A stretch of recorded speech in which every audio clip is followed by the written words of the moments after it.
This morning we continue our study in spiritual success or distress. We are over in lesson 10. And if you would turn with me to 1 Peter chapter 2, verses 18 through 25. 1 Peter chapter 2, 18 through 25.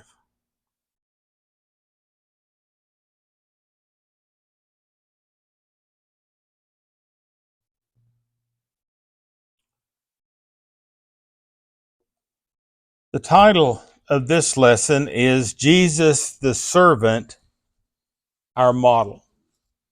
And certainly as we have been studying these lessons, it is clear that Jesus had that servant attitude.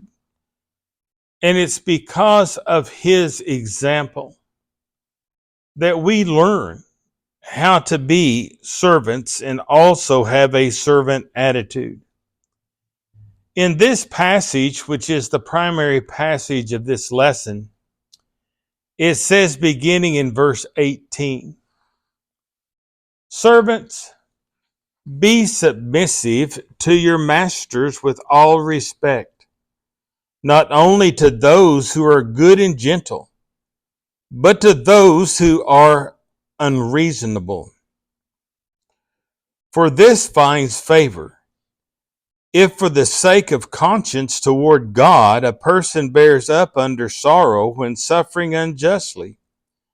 For what credit is there if when you sin and are harshly treated, you endure it with patience? But if when you do what is right and suffer for it, you patiently endure it and find favor with God? For you have been called for this purpose, since Christ also suffered for you, leaving you an example for you to follow in his steps, who committed no sin, nor is any deceit found in his mouth. And while being reviled, he did not revile in return. While suffering, he uttered no threats, but kept entrusting himself to him who judges righteously. And he himself bore our sins in his body on the cross, so that we might die to sin and live to righteousness. For by his wounds you were healed, and you were continually straying like sheep. And now you have returned to the shepherd and the guardian of your souls." Jesus made this truth quite clear. Any person who belongs to him would develop the heart and the attitude of a servant. And Jesus placed emphasis on our being servants and being amazing servants. And those who follow him and thereby receive God's blessing, they're going to be those who, in essence, are doing what good, glorifying God. And I think that's a key in this, and we will expand on this passage in a little bit. But it notes, "Servants, be submissive to your masters with all respect." And it notes not just the good ones, but the bad ones. And I would suggest that some of these masters were not very good folks. They really abused their servants. They abused those people that were under them, and things have not changed. People who have individuals under them many times are just great people. They are such a blessing to work for and to do things for, and you kind of have that motivation to do more than what you normally would do. And then there are those that are not very kind. And I'm going to use the word kind here. They're not easy to work for. And some people just thrive on one or the other of those two things. In Matthew chapter 18, Going down to verse 21, it notes that servants are those who forgive fellow servants. Let's look at Matthew chapter 18, starting there in verse 21.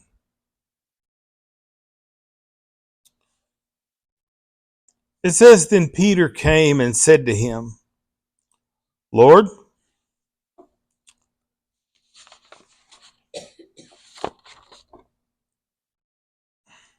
how often shall my brother sin against me and I forgive him? Up to 7 times.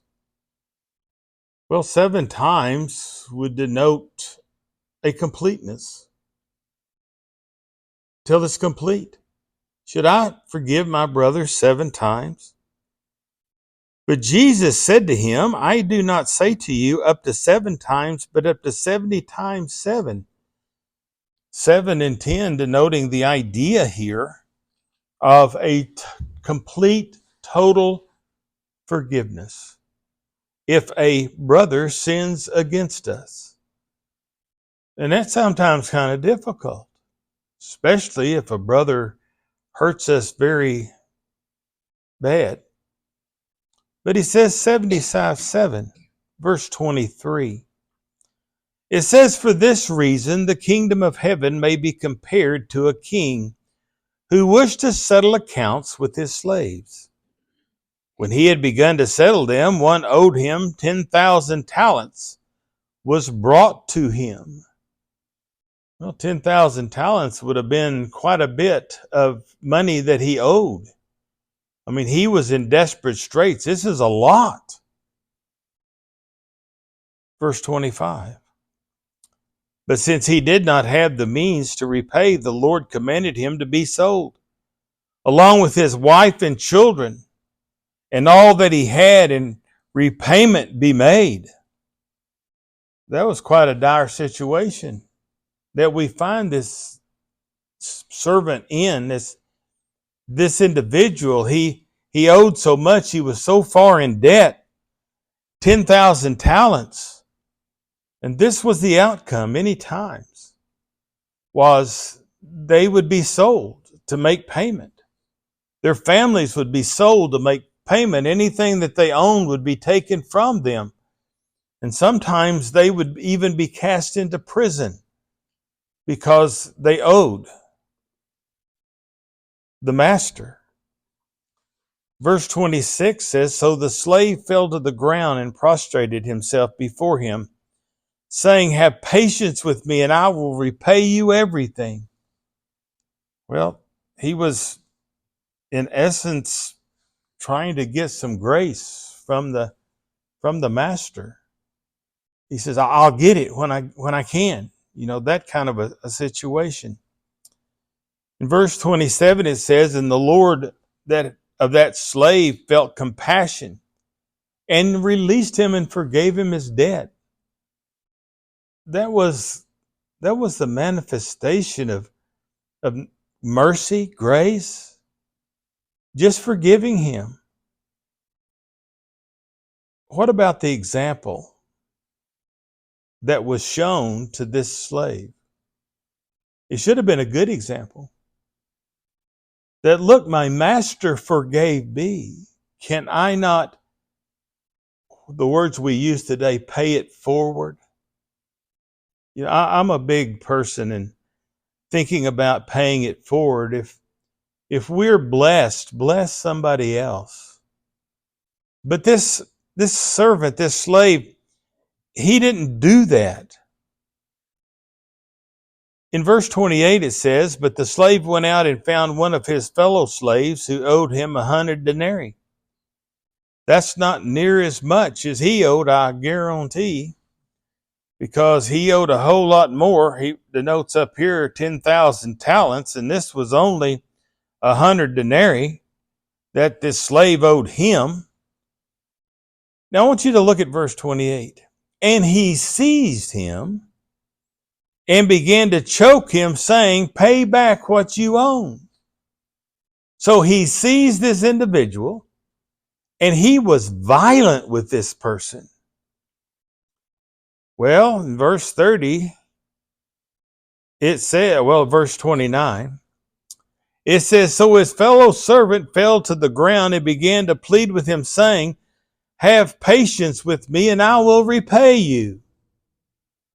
Well, the master didn't do that to him. That was the example. He did the same thing to the master. He fell down on the ground and saying, have patience with me. I'm going to repay you. But look at verse 30. But he was unwilling and went and threw him in prison until he should pay back what was owed. Now, he did not follow a righteous, merciful example of the master that had been done to him. Not only does he physically attack this person, but he has him thrown into prison. Now, I have a question. If you owe a debt and you're thrown into debtor's prison, how are you going to work to pay that off? I've never figured that out. I don't know how you're going to do that, except for your family has to do that. They have to get out and work and pay off your debt so that you will be released from debtor's prison. Plus, while you're in there, the family has to take care of your needs. It's not like it is around here, you know. Didn't you feed those guys about 3 times a day? Yeah, they got medical. They got warm place to stay in the summer and the winter. Well, kind of warm in the winter. They got everything they need. And here's the thing. I seen just recently, like this last week, is that correct? This last week that some of their family was trying to give them other needs. They were trying to slip up next to the prison and chunk it over the wall, I guess. Wasn't that a brother of ours got into last week? But here's the thing. That was the situation. We're getting back to examples. He did not follow the example that was shown him, and he cast him into prison. Now, things get a little bit unique. Verse 31. So when his fellow slaves saw what had happened, they were deeply grieved and came and reported to their Lord all that had happened. These people knew what was going on, what had happened to the previous servant or slave, whichever word is utilized there in your passage. And they were perplexed. They didn't like that. They were deeply grieved. So they told on him. They reported him. Not following an example such as the master here or the Lord here, or following the example of Jesus, guess what it has? Consequences. Consequences. And I know we live in a world today that doesn't believe in consequences. But here was the consequence. Verse 32. It says, then summon him, his Lord said to him, you wicked slave. I have forgave you all that debt because you pleaded with me. Should you not have had mercy on your fellow slave in the same way that I had mercy on you? In essence, he's saying, you didn't follow my example. You did just the opposite. You didn't do what I did. You attacked this other slave. You cast him into prison because he owed you just a little bit of money. So I've done all this. I had mercy on you, and you did not do the same thing. Look at verse 33. Should you not also have mercy on your fellow slave in the same way that I had mercy on you? And his Lord, moved with anger, handed him over to the torturers until he could repay all that he owed.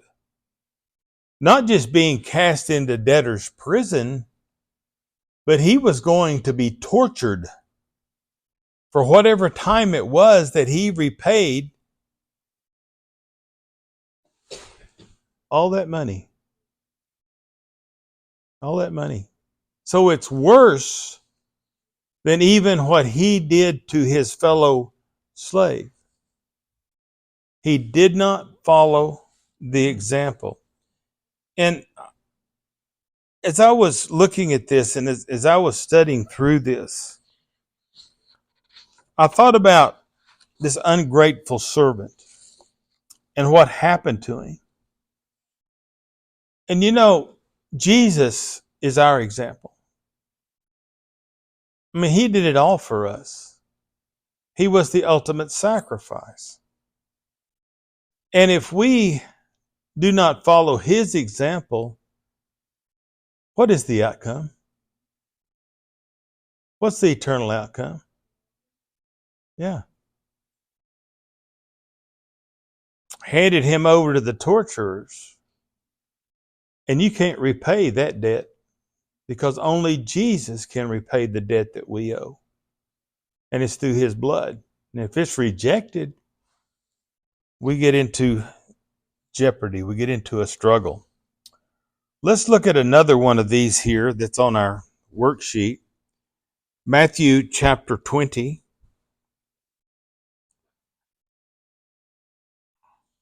We're going down to verse 20. And this is talking about the servant who serves fellow servants. Jesus emphasized to the 12 that the greatest person in his kingdom was the servant who serves his servant.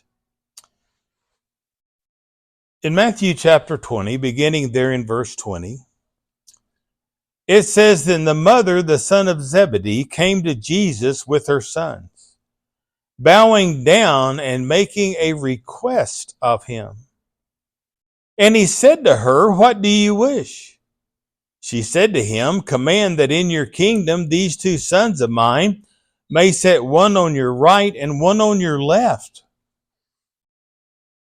She wanted her sons to have a place of prominence and power in what they thought would be a physical kingdom. Because that was the concept that Jesus, the Messiah, was coming. He was going to establish a physical kingdom.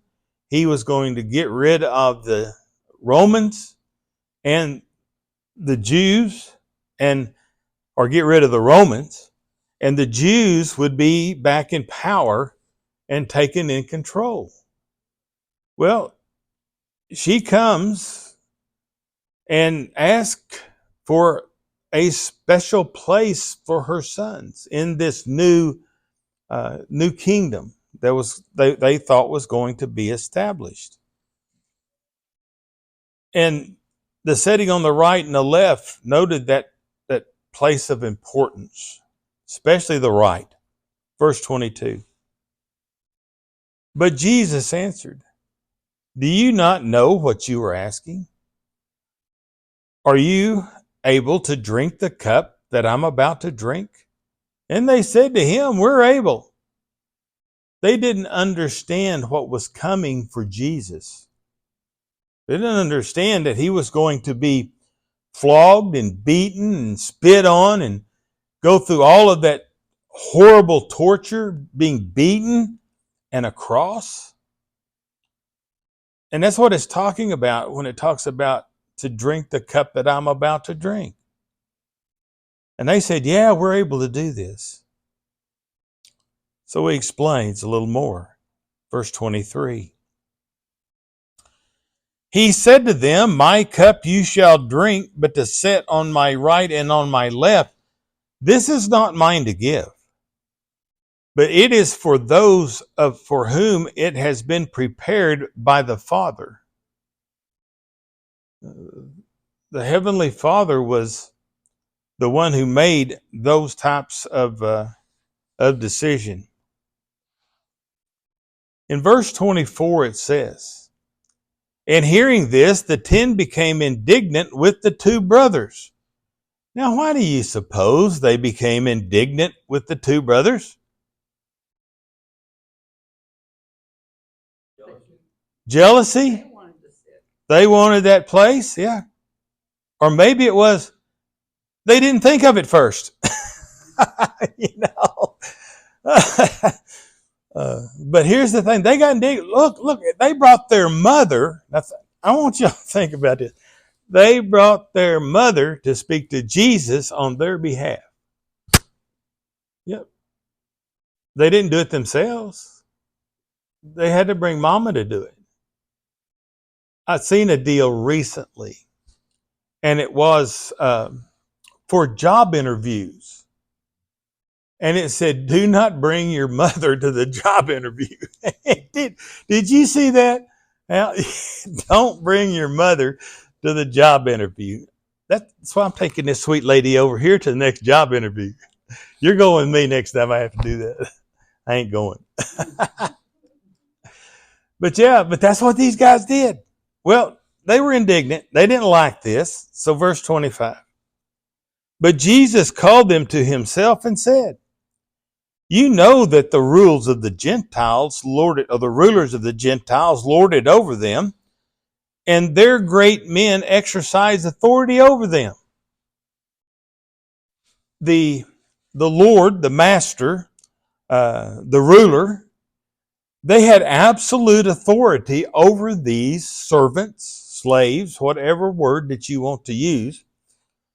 And they told them what they could do, when they could do it, how they did it, the whole thing. And they were expected to fulfill those obligations. He says the Gentile rulers lord it over them and exercise authority over them. They are the ones in power. The slaves are the slaves, the servants. Verse 26. It is not that way among you, but whoever wishes to become great among you shall be your servant. Shall be your servant. You're going to serve them. You're going to be the example for these people. You know, I've always had it in my mind that a person that was in a place of leadership, I'm going to use that word, if they were down there explaining and helping and being an example, that's more of a motivation than someone that sits up there in their ivory office and sends down memos. Does that make sense? Yeah. They need to know what's going on. Recently, something come up, and I remember reading this, but I can't remember what business it was. Anyway, it had come down from the top that they were going to change something in this business and the way they were doing it. And those that had been there for years, they looked at that and they said, "Okay, we're going to try it, but it ain't going to work." And it wasn't because they didn't want to make the change. They just knew the concept. And I've seen this personally. Well, they started doing what the people in the upper office was doing. Guess how many of those people in the upper office had ever been down on the floor? 0. They hadn't been down there. They didn't know how to do any of that stuff. They'd been to school. They had their MBA, is that the Master's in Business Administration? They had that, and they knew what the book said, but they'd never been down in the trenches. And it didn't work. And I've seen that so much. I mean, Uh, I was with a company not many years ago. It's been 9 years ago. And the company traded hands, and the individuals that come in to take the company and move it in the direction they wanted it. And they had all these great ideas, and we're going to do this, and we're going to do that, and we're going to do this, and we're going to do that. And about a few months later, they had no business left because the people that they were serving in the area uh, didn't go along with what they were doing. I'm trying to be kind here. And they just quit doing business with them. And they went under. They're gone. They've been gone for probably 8 years. If we're going to be those who are going to be leaders, we have to be servants. Let's look again at verse 26. It is not this way among you, but whoever wishes to become great among you shall be your servant. And whoever wishes to be first among you shall be your slave. So if we want to be good leaders, we're going to have to be those people that are in the trenches. We have to know what's going on. And I'll share one quick illustration. Many years ago, we were building a bridge, steel bridges. We built a lot of steel bridges. And we had put a H-beam on the pilings. And they decided that if we put stringers across those H-beams, which is big old steel, I mean, we're talking big stuff, not little stuff. If we put those stringers on there, those things would roll when a vehicle drove across them. And I'm thinking,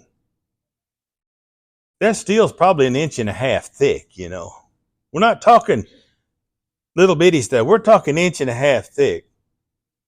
So they decided that we need to put web bracing in there. And they wanted a solid sheet all the way down the web of that H-beam. And I know some of y'all saying, what's an H-beam? It's a piece of steel.